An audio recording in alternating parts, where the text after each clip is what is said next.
hard times create strong men. Can trauma be channeled to positive outcomes?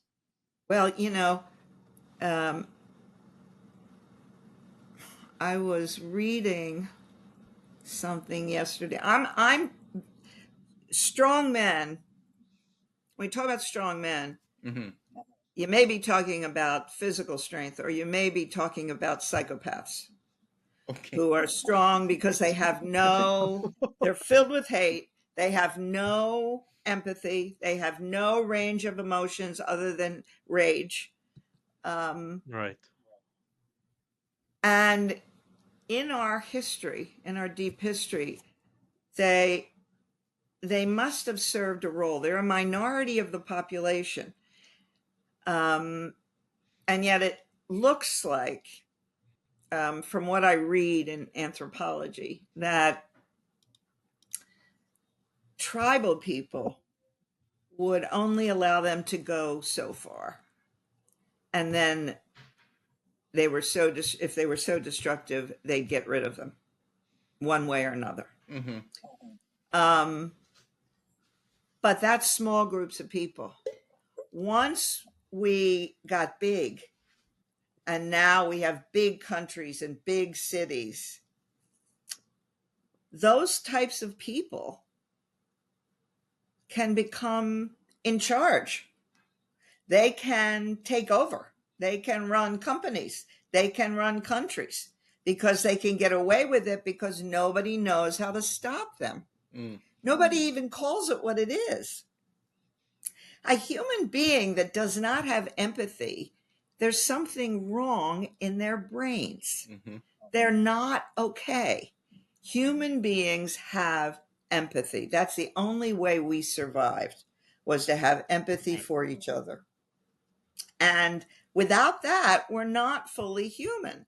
So we should be able to at least recognize that a person that doesn't have emotions, that is, doesn't demonstrate any empathy for suffering others, there's something wrong with them. But we don't. And I think it's because of that mythology. Strong men. It means they're Mm-hmm. strong. No, it doesn't. It means they're ill. There's something wrong with them, and it's time we came to terms with that you can't, what if back in the day, let's say back in the day, one tribe had a psychopathic leader, and so our tribe had to have a psychopathic leader in order for us not to get killed. uh, I think that's Right. probably how it happened. But all right, already, now what's at stake is the survival of life on the planet. Mm-hmm. It's Yeah. not it's not just a couple of people. It's everybody, all the children, everywhere, no matter what race they are, no matter what country they come from. We are playing around with whether or not life is going to survive on the planet. And to have this idea that a strong man is going to somehow fix that is so unrealistic, and is trying to take us back 100 years and just pretend that these threats don't exist. So it's Right. massive denial, and that's where we're sitting. And that's why I think helping people understand what trauma does, and how Mhm. do we get people who are real sociopaths? How does that happen?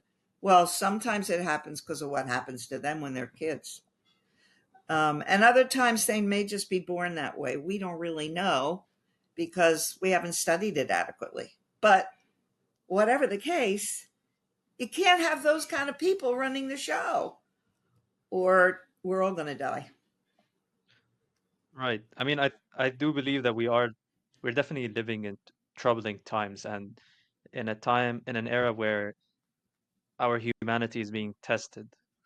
Um, and I think but we have reached a crucial point where people are starting to have more awareness and are starting to understand a bit more of what is happening around them. They're no longer, you know, they're no longer ignorant and no longer voluntarily being ignorant about what's happening, and they're choosing to make their voice their own opinions and actually talk about what's going on, which is, I think, is also has been a big surprise to the government, to their governments. You know, um, it's not something they've expected. They're trying to deal with it, and it's not. I don't think it's working. It's not working at all.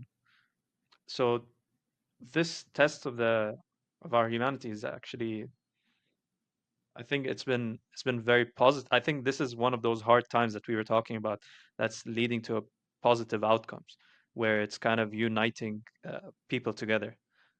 Uh, so hopefully it just leads to more positive outcomes. You know, there's a book. Do you know who Robert Putnam is? He wrote, uh, oh, what's his famous book? Bowling Alone. Mm. Years ago Mm-hmm. was his most well-known book. And he's written a book called Upswing. And in it, he talks about how, in the West at least, there was the Gilded Age, late 19th century. Yeah. And that was a period of um, social inequality like exists now. And that the golden age was followed then, but the problem is we got Hitler and we got World War II. But what the result of that was that people came together and people Mhm. said, no, we have to take care of each other. We got back in touch with our roots and said, no, we've got to do something about that. And so you get this massive swing through the first half of the 20th century towards equalizing the money, equalizing rights, equalizing healthcare, equalizing, and all kinds of social programs. And then in the 60s and in the 70s, that what he says is that started to radically and suddenly change. So he's got this upside down U that he talks about. And I haven't read the rest of the book yet. So, but what he's predicting is that that's what's happening again, that we are going through it's like the late 1900s, no, 1800s. And then it's going to create a reaction like you're talking about. And it's in part, I think, generational. That's why I still teach, because I love watching young people, and in relation to me, you two qualify, that are getting it.